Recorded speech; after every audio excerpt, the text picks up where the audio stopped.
Peggy 18.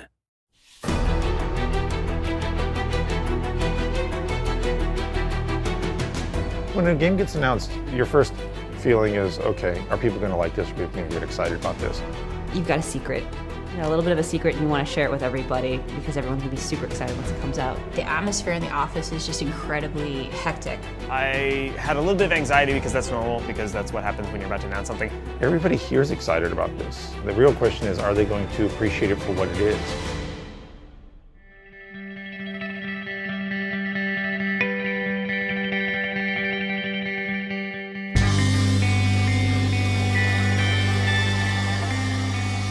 The things that we think about and get really anxious about in the continuation of, you know, such a big franchise like Borderlands is always are we providing something in the game that fans are going to react to and want? Sometimes I'm a little nervous that people will look at this and say, why isn't it Borderlands 3?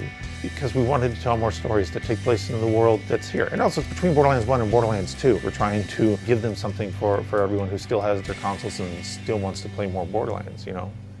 I have no idea. Because I know we wanted to do something with the Bandit Bus. That was always the intent there, was that they made something.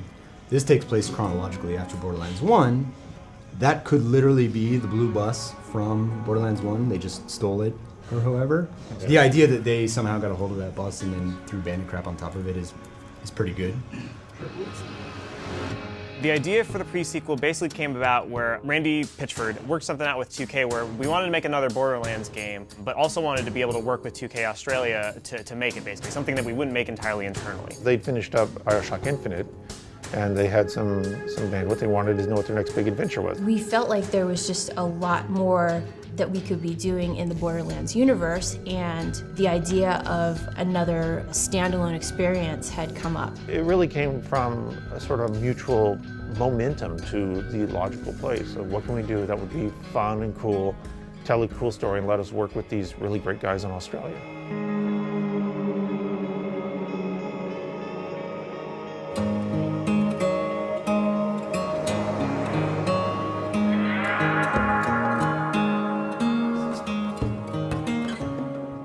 If we continue with that flip, here it won't be able to aim at you, it won't be able to shoot at you because it's not facing you. Yeah.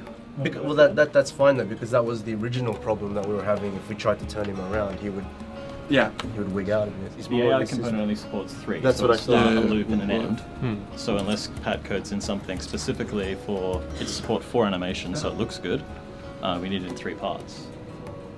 But that's why I was saying you could... 2K Australia was actually formed as Irrational Games Australia way back in 1999. We're celebrating our 15-year anniversary this year, same as Gearbox. It's a kind of a funny coincidence. We just kind of wrapped up 10 years of development on BioShock 1, 2 and BioShock Infinite last year, and that's when we came about working on this game, Borderlands, the pre-sequel. The way it generally works is I think a lot of the design and narrative stuff is handled over here. We have a lot of really talented art guys over in Dallas who handle a lot of the direction, which we then kind of implement over here.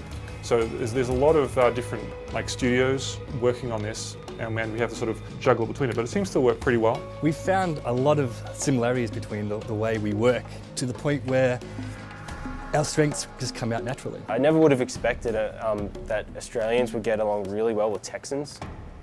There's just something between our 2 studios. We seem to get each other pretty well. It's very important that we reach our goals every week, because at this point there's nothing that we can say, oh, well, we keep it for later, we'll see that later, because there won't be any later. If there's a time in the project where everybody needs to give everything, it's right now.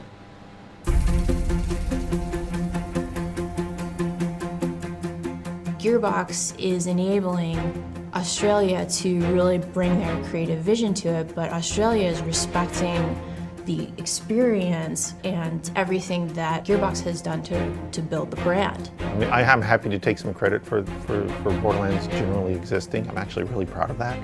But it doesn't exist without Gearbox and the team, the people. And there's some really cool stuff that shows up every day. You go peek over someone's shoulder or wander in the designer room and see somebody building something that I never thought of, never imagined. It's 2 great teams working on this project, doing some really, really fun and cool stuff.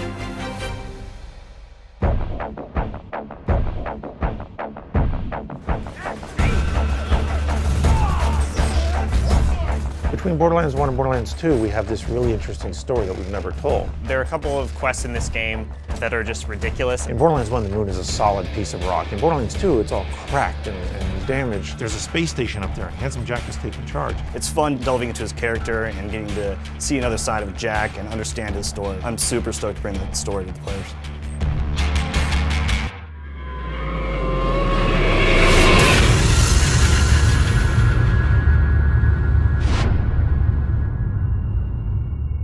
You kinda